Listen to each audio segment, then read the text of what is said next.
Saya mah baru tahu ya ternyata Pak Haji sieun ku ucing. Pak Ustad. Pak Ustad disieun ku ucing. Jadi jangan-jangan ya udah setengah jam Pak Ustad belum kesini. Oh, gara-gara kucing. Ya boya. Siga nama tapi puasain asa tunduh. Bentar, telepon lagi ya. Telepon. Jika unggal puasa ada tundun. Halo Pak Ustad. Tin atuh Pak Ustad, ini udah pada di sini anak-anak.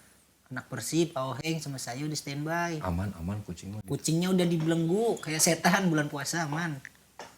Oh, siapa tuh Pak Ustad? Yantos. Salam. Iya, mau kesini. Oh berarti enggak pundung ya? Iya enggak, cuma takut sama kucing. Oh, takutnya kan kayak kamu pundung gara-gara Tuh. nggak dikasih jam. komunitas Saya udah kasih jam gak dipakai. Sialan. Soalnya udah ganti komunitasnya komunitas istri. Ya kalau masalah istri ya saya mohon maaf Cing gak bisa bawain kamu istri. Ya, carinya susah. Siap-siap nanti nyari sendiri aja. Iya. Assalamualaikum. Waalaikumsalam. Sehat Om Cacing? Sehat Pak Ustad. Waduh. Ya Allah. Aman Aman Pak Ustad, aman. Aman. Clear. Sudah clear. Pak Ustad datang sini diri dulu. Aman. Tenang aja, tenang. Udah dibelenggu. Udah dibelenggu. Iya, kayak Saya tuh setan. sama kucing tuh bukannya takut, malu. Oh, Kenapa sih? Kenapa? Takut naksir, malu naksir gitu. Gimana lah pokoknya. Enggak yang bener gini kayaknya. Apalagi kalau kucing warna hitam tuh. Iya. Pokoknya Pengen lari. jadi Pak Ustadz malu sama kucing itu karena kucing berbulu, Pak Ustadz berbulunya di sebagian. Waduh. Enggak. maksudnya bulu kakinya. Bulu kaki. Iya kan maksudnya itu. Iya. Makasih. Ini aja nih yang selalu seuzon padahal udah dinasihatin kemarin. Masih aja. Iya. Belum sembuh. Tapi jangan memancing supaya orang seuzon. Ini pancingannya tadi. Dari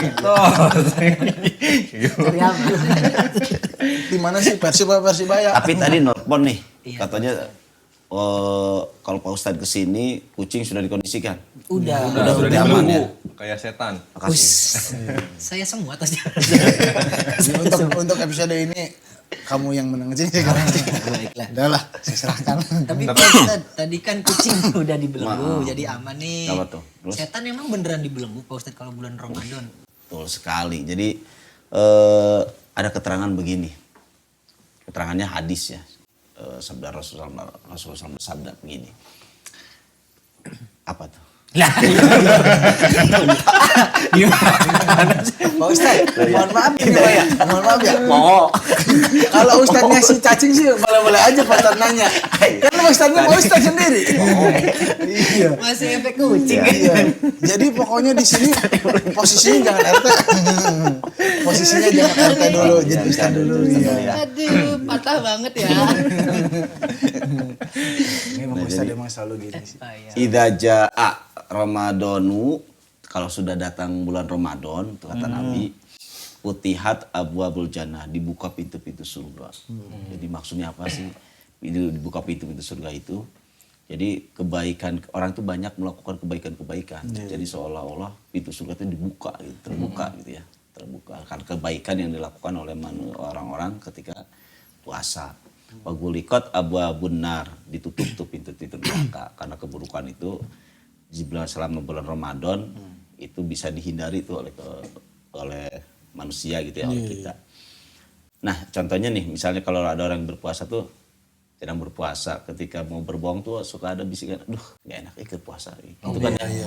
Nah itu maksudnya itu bisikan, itulah bisikan yang menyebabkan seolah-olah surga itu dibuka pintunya.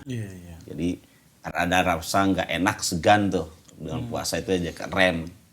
Nah baru tuh Rasulullah mengatakan wasuffidatis syayatin, setan-setan itu di belenggu gitu ya. Oh sini, oh iya salah. Setan-setan belum dulu ya. Iya, pas banget ya setan-setan di belenggu. Jauh kaca Jauh iya. Jadi nah setan-setan di belenggu ini maksudnya apa? Banyak sekali tafsiran dari para ulama hadis. Maksud setan itu di belenggu. Pertama ada menafsirkan apa adanya gitu, letterlek gitu ya. Ya memang benar setan dibelenggu, diikat gitu. Ada yang riwayat menyatakan diikat itu pakai besi. Jadi diikat pakai besi, Nah siapa setan yang diikatnya? Dedengkotnya, ketua para setan itu yang diikat. Anak buahnya enggak. Nah itu anak buahnya ada di sini. Coba kita nggak bisa ngelihat. Oh nggak bisa. Ada. Nah itu. Iya, saya juga nggak bisa ngeliat nih. Iya, saya nggak bisa ngeliat. Jangan seuzon. Nah jadi hanya ketuanya saja. Cuma yang anak buahnya masih dibiarkan berkeliaran untuk menggoda manusia. Jadi kalau nanti kan setan diikat nih, tapi kenapa sih kemaksiatan masih ada terus di bulan Ramadan? Itu anak-anak buahnya gitu. Itu pekerjaan anak-anak buahnya yang tidak diikat gitu. Nah terus takut lupa dulu nih, apa sih yang disebut dengan setan itu sih? Definisi setan itu apa sih? Setan itu tandanya harus ada 2 gitu ya. Syarat disebut setan tuh. Satu, dia harus durhaka. Yang kedua, harus ngajak. Kalau ada orang yang durhaka enggak ngajak, itu masih setengah setan. Tapi kalau sudah durhaka plus ngajak, itu sudah setannya sempurna. Nah setan itu bukan dari golongan mak lampir saja, gerandong, terus sendal bolong, gitu ya, terus apa lagi, genderuwo, kemudian gitulah. Iya, banyak kalau macamnya. Banyak. Jadi tapi juga minal jinnati wanas, hebat. Manusia. Itu manusia. Yakin kaget saya dengan jawaban Jadi tepat. minal jinnati Wanas. Astagfirullahaladzim. Dari kalau Astagfirullahaladzim. jin dan manusia. Manusia. Jadi manusia juga ada bisa dikatakan setan. Jadi setan itu bukan dari kalangan jin atau makhluk gaib saja, tapi makhluk nampak kita manusia bisa disebutkan dengan syarat tadi durhaka plus dia harus ngajak. Gitu itu setan. Nah, pendapat yang terakhir yang majazi disebutnya memahami itu bukan berarti setan dibelenggu tadi pakai besi gitu ya, termasuk yang ketuanya saja, walaupun hanya ketuanya saja. Tapi maksudnya setan itu dibelenggu dalam arti dia tidak punya kekuatan untuk menggoda karena ketika itu manusia di bulan puasa fokus seperti tadi. Mau berbohong jadi keren. Jadi setannya melemah gitu ya. Nah, para ulama memberikan catatan, jadi siapa sih yang puasanya bisa bikin setan terbelenggu, terikat. Ya, bagi mereka yang puasanya itu memperhatikan syarat rukunnya sama adab-adabnya gitu ya. Tapi kalau misalnya yang puasa-puasa asal puasa, maka setan tuh bisa dengan mudah juga menggoda. Gitu. Nggak usah serius banget sih, tegang lah ya. Iya. Gitu ya. Terharu atau gimana? Fokus. Saya terharu. Saya tuh sebenarnya lagi mikir dari tadi. Setan. Saya termasuk Setan atau enggak? Enggak gitu ya. Itu tadi.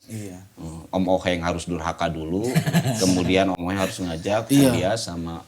Kalau durhaka sih mungkin saya enggak, Pak. Enggak. Tapi kalau ngajak iya. Ayo dong Batang gitu. Kalau beliin makan Iya gitu. Tapi enggak lah, enggak. Nah, jadi ada penegasan. Tapi ada juga yang mengatakan pendapat lain, memang setan dibelenggu, diikat gitu ya, diikat. Tapi kemaksiatan itu bukan hanya karena faktor setan. Kalau setan itu faktor eksternal tuh, datang dari luar. Tapi kemaksiatan juga bisa dari faktor dalam, hawa nafsu. Nah, nanti karena berhubung sebentar lagi harus muadzin.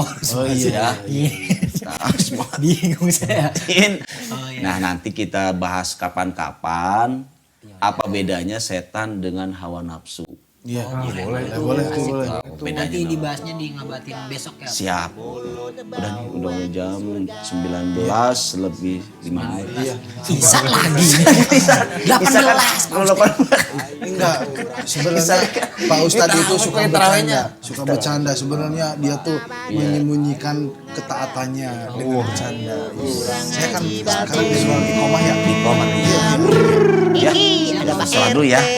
Ada Pak RW. Iqomah dulu. Pak Ustadz. Lintel. Hai.